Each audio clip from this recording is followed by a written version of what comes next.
Imagine standing before an anxious crowd, all eyes fixed on a strange mechanism of wood and steel. A promise spreads among the people. From now on, death will be swift, fair, and painless. It almost sounds humanitarian, but what if I told you that this promise was one of the greatest illusions in history? That the guillotine, sold as a symbol of progress and justice, actually hid a horror far deeper than any brutal execution of the past. At the heart of the French Enlightenment, amidst ideas of liberty, equality, and fraternity, came a doctor and politician named Joseph Ignace Guillotine. He believed that reason could tame even the act of killing. His proposal seemed bold, even revolutionary, to create a method of equal and painless execution that would replace the monarchy's cruel tortures: quartering, burnings, breaking wheels. Death, he argued, should be quick, without a spectacle of suffering, without privileges of class. A rational death, delivered with surgical coldness. The instrument of this progress was designed by Antoine Louis and built by Tobias Schmidt, and in 1792 the French National Assembly officially adopted it as the new method of execution. Thus was born an icon of the Enlightenment, but also one of humanity's greatest paradoxes. Because while the guillotine represented the end of medieval barbarity, it also ushered in a new era of violence. Quieter, more systematic, and perhaps even more terrifying. By turning execution into something standardized, it didn't end cruelty. It simply reorganized it under the mask of reason. And that's exactly where the shock lies. The machine created to humanize death would become the most merciless symbol of an entire century of blood.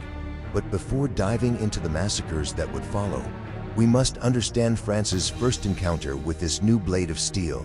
The date was April 25, 1792, and France gathered to witness something unprecedented. The condemned man was Nicolas Jacques Pelletier, an ordinary thief. Not a king, not a political figure, just a regular man delivered to the revolutionary promise of justice. The streets of Paris were packed, like for a long-awaited show. Everyone wanted to see the blade fall for the first time. When the mechanism was triggered, what people heard wasn't the scream of someone burning alive or being drawn and quartered. There were no prolonged moans or the theatrics of past tortures. There was only a sharp, metallic sound, and then the heavy silence of the crowd. So fast, so cold, that many were left in shock. Some spectators were fascinated by the guillotine's near-surgical efficiency. Others, however, were disappointed. Where was the drama, the spectacle of pain, the public catharsis that executions had always provided? The new machine seemed to have stripped away the human dimension of killing, turning it into an automatic, almost bureaucratic procedure. But the great paradox was already present. The guillotine delivered the equality the revolution preached. Nobles and peasants alike would now be executed by the same method, without distinction. Birth, title, wealth, none of it mattered. The blade treated everyone the same. Death, at last, had become a social leveler. Yet that equality masked a new kind of violence, impersonal, mechanized violence.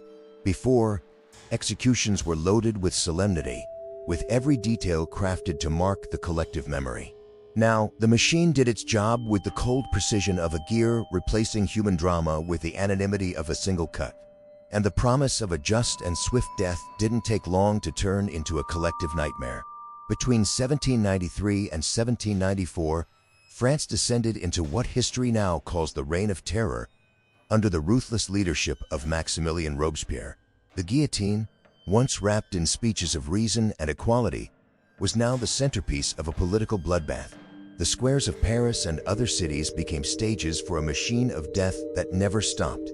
Over 16,000 people were officially executed during this period, not counting the thousands more who perished without trial, victims of mob violence or direct repression.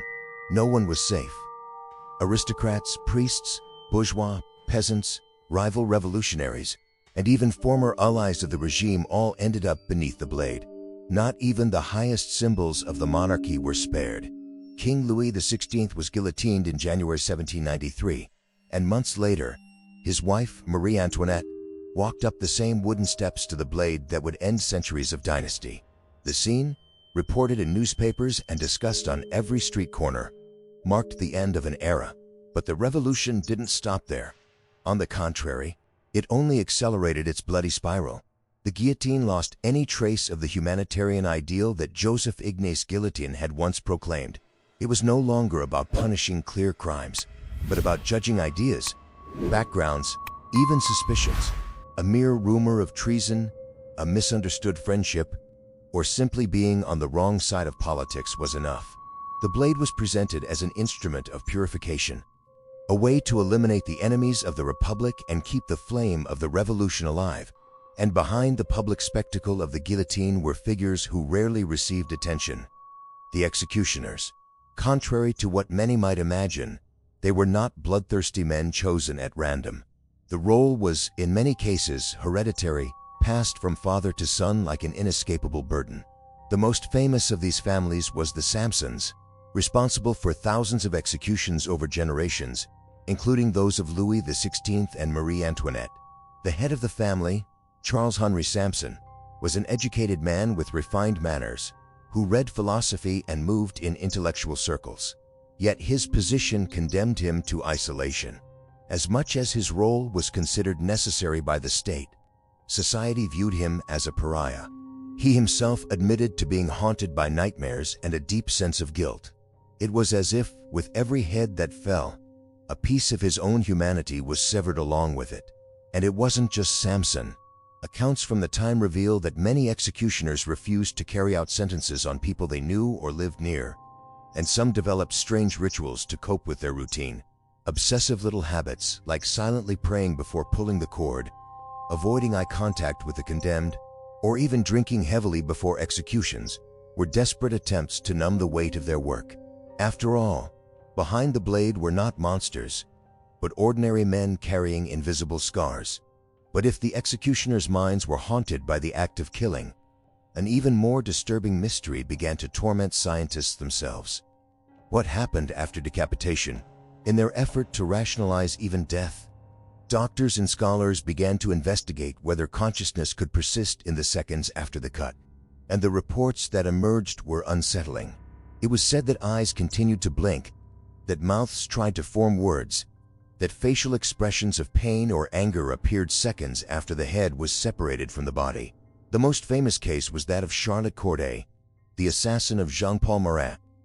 Witnesses swore that, after being decapitated, her head blushed and reacted when a guard slapped her face.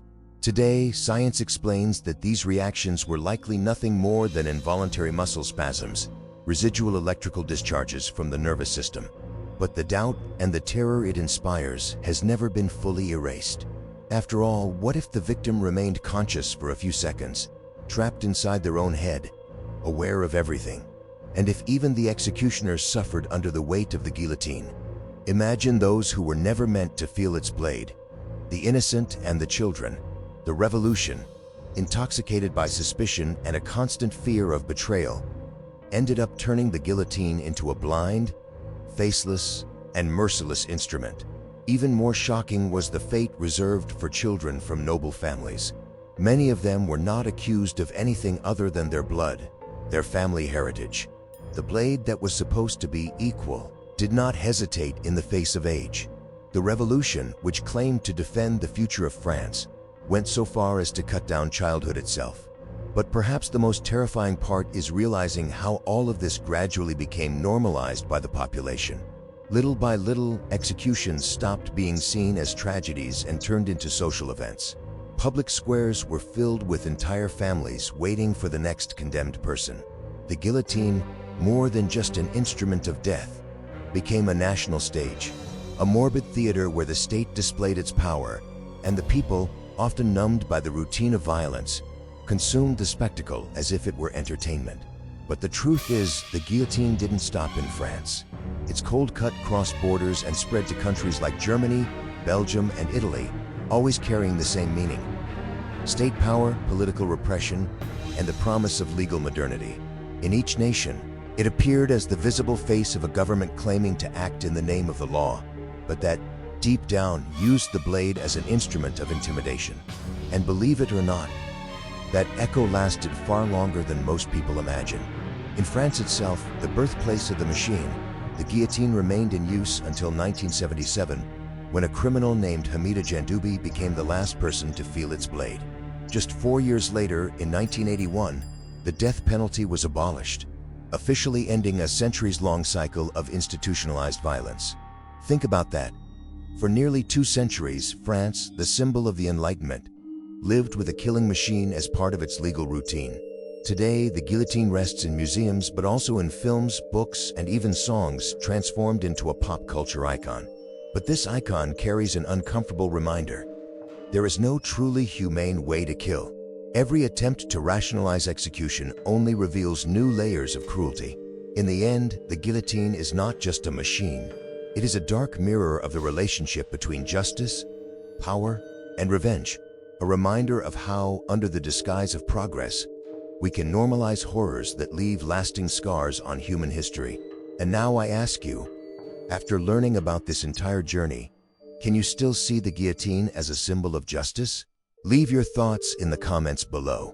If you learned something new today, don't forget to leave a like and subscribe to the channel to keep watching the 7 most evil punishments in human history.